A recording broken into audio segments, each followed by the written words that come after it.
gorgeous souls. Welcome to this fabulous deep dive into Ophiuchus Starseeds, the Ophiuchus Starseed Super Session. Welcome to my channel, the Starseed Sanctuary. I am Heather. Hello. Good to meet all of you that are new here.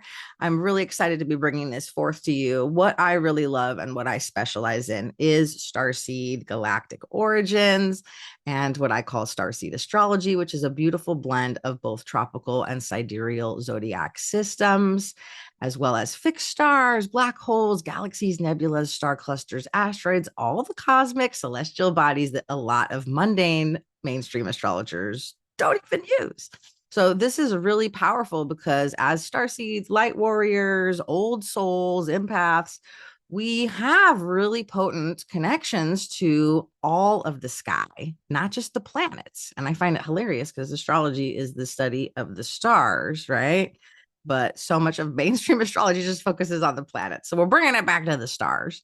If you haven't subscribed to my channel already, please take a minute and do so you can stay up to date when I release brand new cosmic content to blow your mind, baby. All right.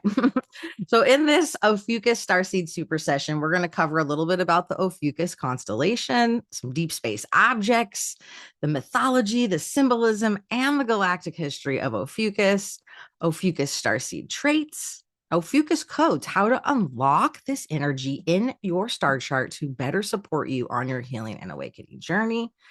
Of course, the Ophiuchus alignment and the hot debate in the astrology community. Is Ophiuchus the 13th missing zodiac sign or something greater? All will be revealed at the end of this session. All right. So the Ophiuchus constellation, it lies in the southern sky on the celestial equator with 1 foot on the galactic center, 1 foot in this realm, and 1 foot in another. And its name means the serpent bearer in Greek. Ophiuchus is generally depicted as a man holding a snake, represented by the neighboring constellation Serpens, which is divided into 2 parts: the Serpens caput, the snake's head, and the Serpens cauda, the snake's tail. And the snake sometimes is depicted too coiled around his waist, not always just holding it. Ophiuchus is the 11th largest constellation in the sky, so it's pretty huge. And there are 4 meteor showers associated with it: the Ophiuchids, the Northern May Ophiuchids, the Southern May Ophiuchids, and the Theta Ophiuchids. And we know that it has 7 stars with known exoplanets. So some deep space objects of Ophiuchus. It contains quite a few really notable stars, including Ras Lahag, Alpha Ophiuchi, which is kind of the third eye of Ophiuchus, and many famous deep sky objects. We're going to kind of go in order here. So Kepler's supernova, the Minkowski's twin jet nebula, which I covered in the Nebula webinar, the Little Ghost Nebula right here, the Snake Nebula, which feels appropriate for Ophiuchus, right? Bernard's 68 Bach Globule. I love a Bach Globule, okay?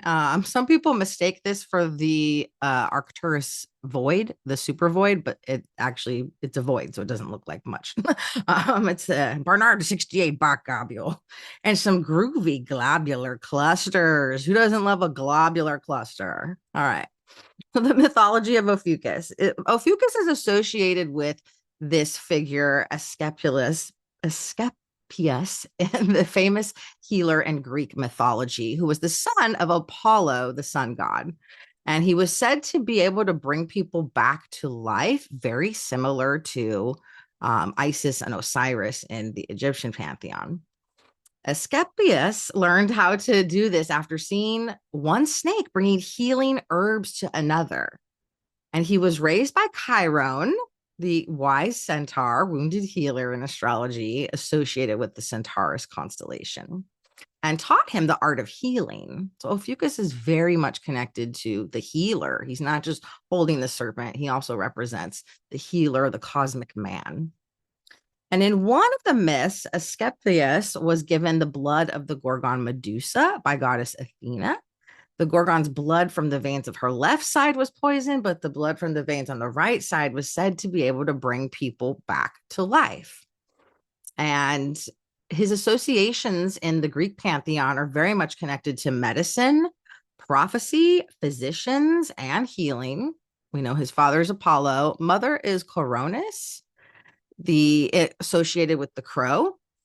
The consort, Hygeia and Epione. He has a multitude of children here, Panacea being one of the most well-known. Symbols of Ophiuchus are snakes, the rods of Asclepius, olive trees, and there are a few cults that have worshipped him back in the day. His Egyptian equivalent, according to this, is Amenhotep, but he does have some parallels with a couple other Egyptian deities. In another tale from the Greek pantheon, Asclepius resurrected the king's son after the son was thrown from his chariot. So sometimes he's associated with the Auriga constellation, the charioteer. And the healer, Ophiuchus, was struck down by Zeus because the god worried that the human race would become immortal with Asclepius around to heal them. That he didn't want the humans, the peasants, right, to become like the gods. And Zeus's brother, Hades, which we know as Pluto in the Roman pantheon, the god of the underworld, was super concerned that the flow of souls into his domain would dry up as a result of Asclepius's healing ability. So Hades complained to Zeus, and Zeus struck the healer down with a bolt of lightning, later putting his image up in the sky to honor his gifts. And so the healer became the constellation Ophiuchus, the serpent bearer. And you can see the rod of Asclepius that's often depicted with a lot of modern medicine. We see this symbol used a lot in other ways as well. So I really love this little diagram that comes from the Ascension glossary, although you need to take things on that website with a big grain of salt, but some of it is very helpful. So some of the symbolism of Ophiuchus we know is the healer, right? The holder, the bearer, but also the tamer of Kundalini rising that is represented by the serpens. So Ophiuchus really represents creating healing balance and integration to gently awaken a vital life force and prevent or alleviate Kundalini or spiritual psychosis. If you're someone like me who has done a lot of different plant medicines and psychedelics in their youth, that maybe had activations of the third eye before they were ready to really ground that down in, you could have had what might have appeared like a manic or a psychotic break. You could have felt really depressed or detached from reality. Classical signs of what we might consider trauma responses, like dissociation, feeling like not present in your body, etc. And I think a lot of people do experience that even when they are gently trying, right, to awaken on their spiritual path, whether that happens spontaneously or on purpose. And so Ophiuchus really does represent this magical part about like, let's do this process in a way where we can integrate what we're activating down into the body in a safe way and into the earth, which is what we're really here to do. We're here to anchor in those higher frequencies to the planet, not just so we can activate our psychic gifts to do cool things on our own. It's really for the greater good, right?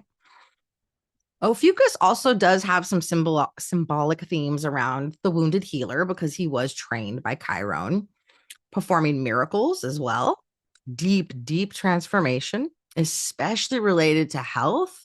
That includes physical, mental, emotional, spiritual, and energetic health, all of it. Death and rebirth. And really, Ophiuchus is a beautiful energy to get to know a little more and work with because it balances the energies of Scorpio and Sagittarius, the deep depths of the oceanic waters of Scorpio, the occult, the hidden, right? That intensity, and the Sagittarius adventure and optimism and hope. They're kind of like can be kind of two extremes on the spectrum, right? So it helps Ophiuchus in the middle of those, helps balance it out a bit. Ophiuchus also symbolizes multidimensional self mastery because he has one foot in this realm and one foot in another, which is a beautiful thing, right? If we're only ever grounded, so grounded in earth, in the earth realm, we can feel like this is all there is. There's got to be more. But if we're only doing off planet, galactic, higher dimensional spiritual work, we're missing the point of the human experience. So Ophiuchus really teaches us you can do both. You need to do both. Both is going to significantly help you in your life. We just have to be mindful of the balance between the two. And this is a wonderful, you can actually go and download this on the Ascension glossary. And this is a wonderful map of some of the associations in the body, the physiology correlated to the galactic zodiac. I'm just going to cover Ophiuchus, but feel free to screenshot that. It's a great reference to have. Ophiuchus, look at where Ophiuchus is. Well, Ophiuchus rules the fetal cells, the tailbone, the cranial sacral axis, the solar sacrum, kundalini, amrita, the linden gland, the base of the brain, which is considered the golden chalice, and lunar to solar transfiguration. So it's really like at the base of the spine where the serpent is coiled, right? The kundalini, the vital life force, the chi, whatever we want to call that, is coiled up that needs to be slowly, hopefully, gently. It's not always that way. Unwound, unknotted. So that energy can flow upward, back through and up the brain and back down your spinal column and your chakras, your energy centers. Ophiuchus is amazing. Okay. So the constellation of Ophiuchus also sits opposite or 180 degrees across the sky from Orion, and Orion represents Osiris, the Egyptian god of the afterlife and rebirth. And although many of us are well aware of different disturbing corruption behind the hijack of the global medical system, the rod of Asclepius that we saw there, the caudacus, right? A snake intertwined staff, similar to the caudacus, remains the symbol of medicine today. So in this context, Ophiuchus returns his authentic presence during the Ophiuchus solar alignment, the Ophiuchus alignment with the sun, to dispense the universal remedy and panacea, the true magical healing elixirs gifted by the solar goddess Athena in order to help assist humanity in healing their deepest, most painful spiritual wounds. And I think this is another really great diagram to screenshot if you want to keep it. So Ophiuchus and Orion are these mirror images of polarity in the sky. You can look at the zodiac as 12 different zodiac signs. Some people look at it as 13. In its 12, right, it actually is also 6 pairs of duality, asking us to integrate. And so Ophiuchus over here represents the golden gate, the winter solstice point in the northern hemisphere.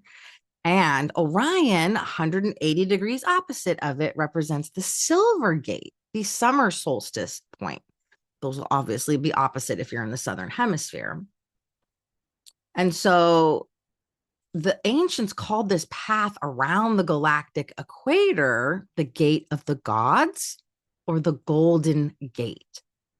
Together, they represent this circular path of the spiritual being and fallen angels emerging through the silver gate near Orion. Orion Nebula is where a lot of souls incarnate through, right, to become human. And together they represent this circular path, right? The silver gate in Orion, wearing the collective consciousness archetypes of Orion's fractured and hijacked body parts as a result of the Orion Wars. While incarnating onto the lowest density plane, we essentially are tasked with resembling the original DNA records in order to achieve spiritual liberation, spiritual sovereignty through the activation of Christ consciousness or unity consciousness. So to awaken and remember our hidden origins as multidimensional spiritual beings, to gain the required spiritual lessons from the extremely polarized consciousness experiences happening on this planet, that has been happening really since this great galactic war began in Orion, this galactic war over consciousness. We're in a war on consciousness. You see it everywhere. the subversion of reality, the inversion of things. It can be very fractured, very polarized, very distorted. And so we're really here to correct that as light warriors, as star seeds, as souls on an important mission. And the tour of duty, right, around the galactic ecliptic was accepted by aspiring star seeds and indigos too, to gain the unusual window of opportunity during the ascension cycle to skip forward in the timelines. You know, people talk about quantum leaping, timeline shifting, timeline jumping, and all of that. We signed up to do that, to help humanity do that as well. And as star seeds and old souls travel the spiritual ascension path, we're given a choice to learn what's required in order to activate our divine blueprint, to fulfill our highest spiritual potential, and to complete our unique soul missions for the collective healing, closing these universal shadow timelines, closing and detaching from synthetic shadow matrix programs over many different lifetimes. Our final destination is at the gate of the gods, where Ophiuchus kind of proceeds over. And the many different ascension stages that all of humanity is moving through are sequences of consciousness gateways, energetically represented by the stars. This is why astrology is so powerful. It's not just learning when you're going to meet your first, marriage partner or something. It really does guide us on our spiritual and healing journeys. So this takes our consciousness through the gate of Human, the silver gate that was represented by Orion and Osiris, to eventually complete the evolutionary cycle of 12 timelines, 12 zodiac signs, integrating them all, unifying it into one organic ascension timeline, which intersects at the galactic center, our grand central sun, in the middle of the Milky Way galaxy, where Ophiuchus rests that one foot in this realm, but not of this realm. So Ophiuchus contains three distinct galactic races. Of course, there's many others, but these are like the three main ones. There are feline, hawk people, and dog-like humanoids there. Not to be confused with Barnardians from Barnard's star, which is in the Ophiuchus star system. That's a whole other race entirely we'll cover at another time. And a lot of Egyptian gods have been visitors from Ophiuchus, but it has seldom been that they actually incarnate on Earth. They're kind of similar to angelic souls or those from Apollonia as well. In etheric form, they shine very brightly, they vibrate very highly. Sometimes they're confused for angelics or Rocancerians, the diamond people from the diamond planet. They do have this really lovely, like, tenderness, sincerity, and love that they emit. They're blue in tone for the most part. You might even have encountered them as blue orbs made of light, and their home planet is this blue molten lava. It has really beautiful crystal temple there, and that's how you can kind of tell them apart in appearance from other light forms like blue rays, or guides from Sirius, or even the Pleiades that could have a bluish hue to their auric or etheric field. Okay, so Ophiuchus starseed traits. Their energy is very magnetic, especially if they have close aspects, conjunctions, oppositions, sometimes even trines to that galactic center. They're magnetic, they're intelligent, sometimes a little recluse. They have this kind of like royal vibe about them a little bit. There's a gentle quietness. They tend to have really high standards, big dreams, and a moral code that is beyond what most people follow in the earth realm, which is why they tend to herb it up a little bit. It's like they just kind of don't vibe with how a lot of people value moving through life here on earth. Ophiuchus starseeds all really love things out of the normal. The normal mundane stuff is just not for them. Small talk is not for them. They want to go, more esoteric, I think, is more of their favorite stuff. Things that are not the run of the mill. Ophiuchus starseeds do tend to get along with everyone, although there sometimes can be this awkwardness when they meet new people. They can be a little standoffish. They can sometimes just be a little, weird and awkward. Hey, there's nothing wrong with that.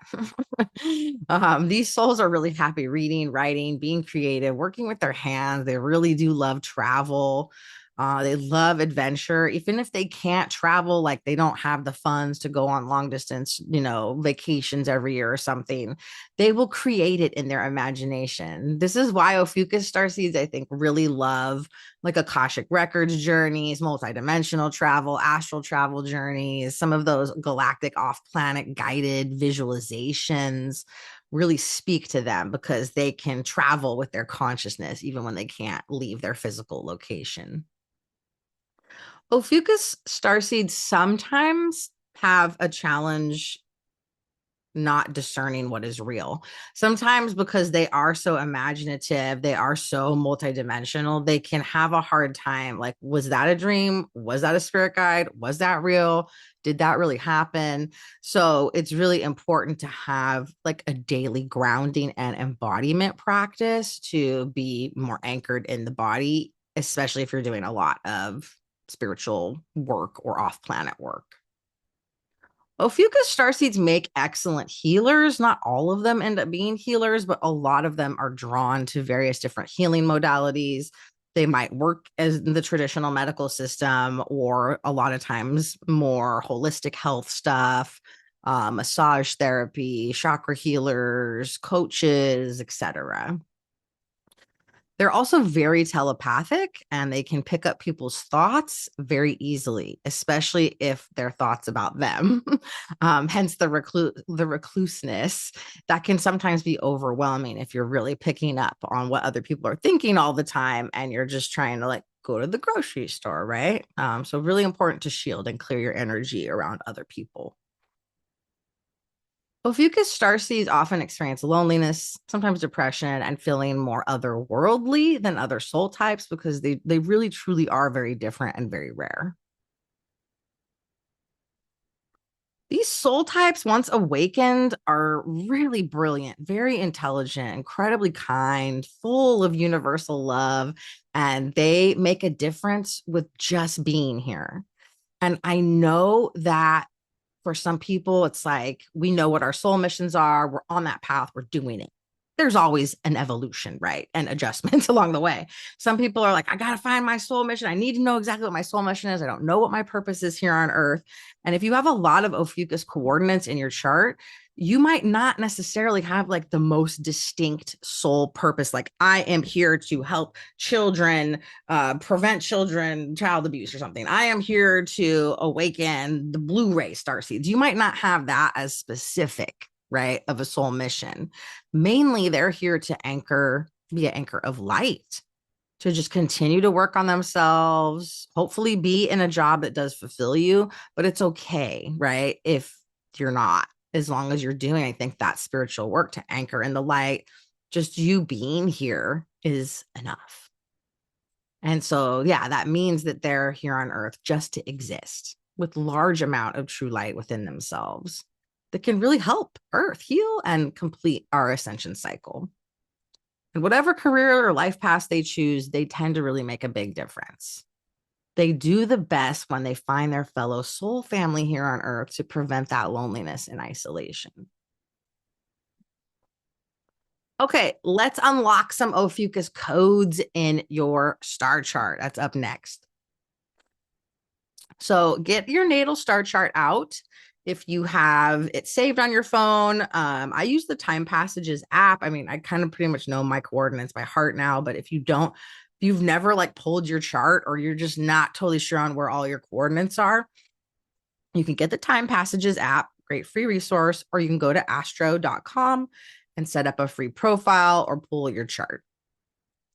Once you have the wheel with the coordinates, you're going to want to check and see, do you have any of the stars of Ophiuchus conjunct or opposite? Those are the main two I would focus on, conjunct or opposite any of your natal chart placements. And you can see the stars of Ophiuchus are right here. I'm going to move my screen here. The stars of Ophiuchus are right here. We have Yed prior, Yed posterior, Han, This is on Taurus, not technically in Ophiuchus, the Great Attractor, Sabik, Rosselhog, the third eye of Ophiuchus, the Galactic Center, and then Sinistra is up top here. So any planets that you have in alignment, 2 degrees Sagittarius in the tropical, 3 degrees Sagittarius tropical, 18 degrees, 22 degrees Sagittarius, and 0 degrees Capricorn. You have any, like you can see the sun right here is conjunct. This is a chart I pulled for today. I'm recording this actually. Today the sun aligns with that final star in the row of Ophiuchus. So if you had your sun conjunct Sinistra, that's an Ophiuchus Starseed code. That will show you that you definitely have connections to this star system. Most likely you have lived past or parallel lives there. More recently too, because the sun is considered an inner planet in astrology. You might even have further out planets like Saturn there, Jupiter maybe. So check and see. Note if you have any conjunctions. Oppositions would be in the sign of Gemini. So 2 degrees, 3 degrees, 18 degrees, 22 degrees Gemini, and 0 degrees of Cancer would also be considered an Ophiuchus code. It would be indicating you came through the gate of man. You want to return to the golden gate when you're done with this ascension process. Also super important for you to note what house Ophiuchus rules over. Totally okay if you have 0 coordinates and say you have nothing in Sagittarius or Gemini. You're like, those houses are empty. That's totally fine. Ophiuchus still rules over the house that Sagittarius falls in the tropical system. So let's look a little bit at the houses. I want to review these with you guys. I don't do these in every single video, but I think it's important to review. What house does Ophiuchus fall in for you? Your first house represents, these are different areas of your life that Ophiuchus energy could be really influencing, as well as the Great Attractor and the Galactic Center. So this is really important to learn. So the first house, it relates to the self, your physical appearance, your physical body, beginnings, first impressions, identity, your approach to life. It's a little bit of how other people see you and skills and traits that you had to learn to survive difficult challenges in childhood. So see, if you're a Sag rising, you have Ophiuchus in your first house. Second house rules things over money, work, income, daily routines, values, material possessions, priorities, habits, your job, your work ethic, how you make personal money, and physical things, physical possessions. The third house rules things like early childhood experiences, communication, early school experiences, the mind, communication, siblings, social activity, interests, neighbors, early education. The fourth house, this is where Ophiuchus is for me in the fourth house. So this was related to home, roots, family, self-care, emotions, foundations, mother, children, women, femininity, your roots, right? Your literal ancestral roots. Interestingly, I also have my South Node there, as well as quite a few other things. Big Sag stellium. So this would be an area of my life in this example where I'm like, okay, wow, Ophiuchus really rules like home, roots, and family. So I can really tap into the energy of Ophiuchus when I'm connecting to this area of my life, my literal physical home, my family, my ancestral line. Ancestral healing is something that's very powerful to tap into for this placement. Self-care could have an Ophiuchian vibe to it. It does. It has a very multidimensional vibe to it. My mom, children, femininity, all of it. Interestingly, my mom is a Sagittarius sun, and so hers is right in her 11th house, but we have a synastry there with Ophiuchus. Maybe Ophiuchus is popping off in your 5th house of romance, of love, play, creativity. Children can show up here. Spirit, joy, it's your hobbies. It's the things you really love to do could have an Ophiuchus vibe to them, even if you have no Ophiuchus placements. 6th house is health, fitness, day-to-day health routines, day-to-day work routines, service. This is another really important one if Ophiuchus does fall in your 6th house, because you're going to be able to connect with the energy of Ophiuchus for healing. specifically holistic, herbal, naturopathy, right, is a really wonderful thing to connect with there if Ophiuchus is in your sixth house of your natal chart. Seventh house relates to relationships, first marriage partner, contracts, business partners, all types of contractual agreements. So you actually might encounter a lot of people in your life that have an Ophiuchus vibe to them. Eighth house rules your partner's finances, debt, inheritances, intimacy, shared finances, um merging sex, property goals. This is a house of hidden meaning. It also really can show up for mental health. So if you have any mental health challenges, it could be just mild to moderate anxiety, or it could be even something more severe like complex PTSD or something. um Not diagnosing that, right? But like, I've had a lot of trauma. I do have a lot of trauma stuff I need to work on. Connecting a little bit with Ophiuchus could really help for mental health healing here, whereas sixth house is a little more physical health. Ninth house, maybe Ophiuchus is around your ninth house in your chart. So that might really influence things like travel, wisdom, philosophy, higher education, higher philosophical pursuits, cross-cultural learning, speaking foreign languages, or connecting with other people across the globe or beyond the globe. 10th house, Ophiuchus is going to really be influencing your career, your public image, your public standing, and your legacy, what you're here to leave behind. 11th house, Ophiuchus could be really influencing groups, friends, social awareness, humanitarian issues, technology, hopes, and dreams. Could be helpful to connect with Ophiuchus energy to support those things that the 11th house sees over. And then finally, we have the 12th house, which is the area of life focused on endings. Deep cellular and subconscious healing too.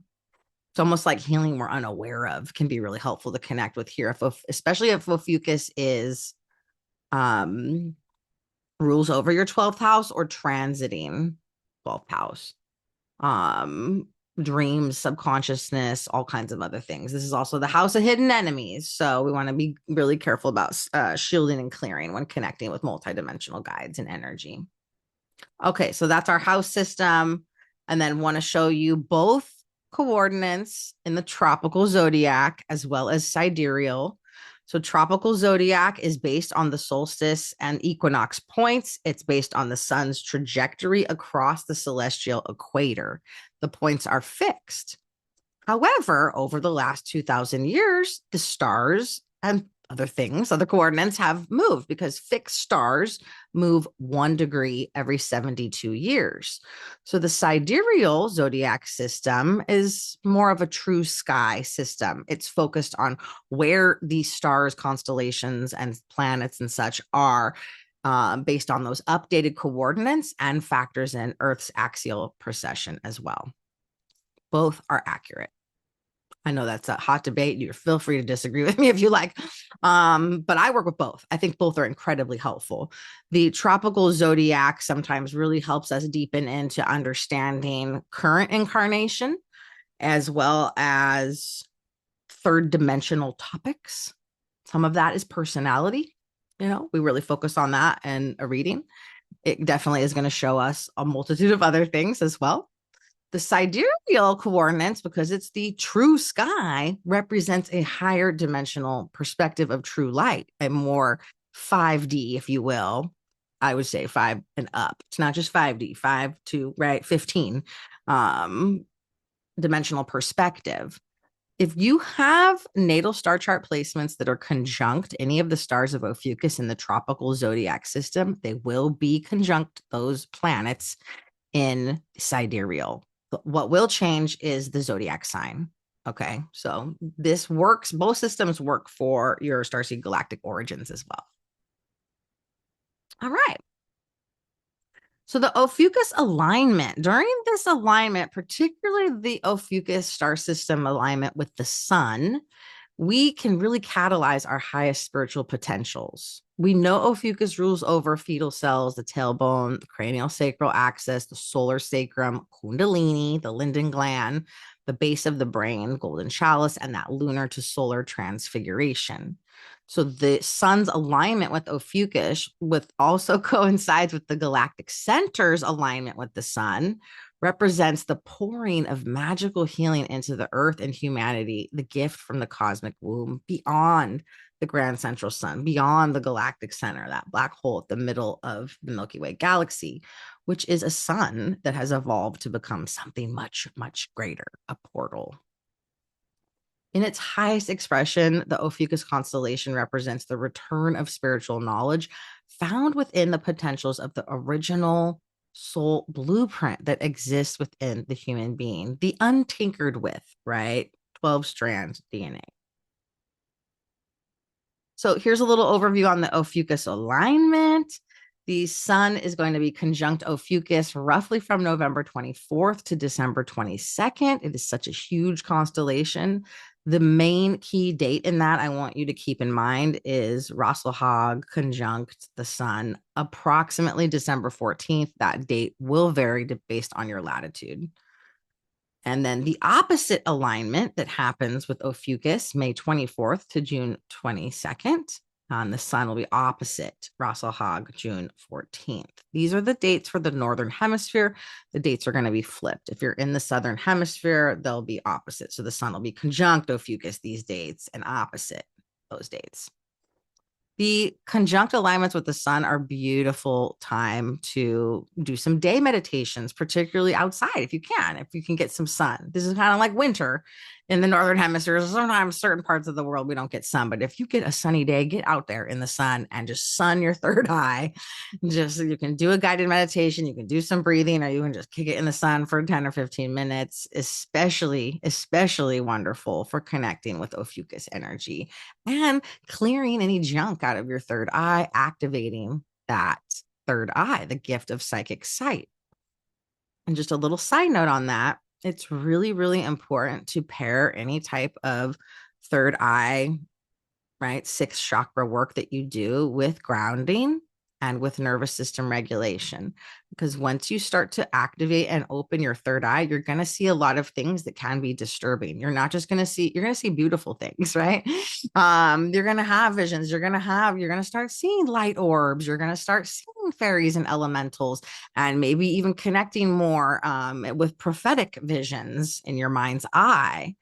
And if it's clear and not a bunch of distortions in there, you're going to see sometimes unpleasant things like entities, attachments, black goo, synthetic matrix, shadow matrix technology, disturbances in people's auric fields or etheric fields. It can be a lot. It can be kind of scary, actually, if you're not prepared for that. So if you want other resources on how to cope with that, please check out my Quantum Alchemy playlist in YouTube. There's a lot of good little videos in there that are free, and you can even sign up for my Quantum Alchemy course if you want to go even deeper into how to do that type of psychic self-defense work.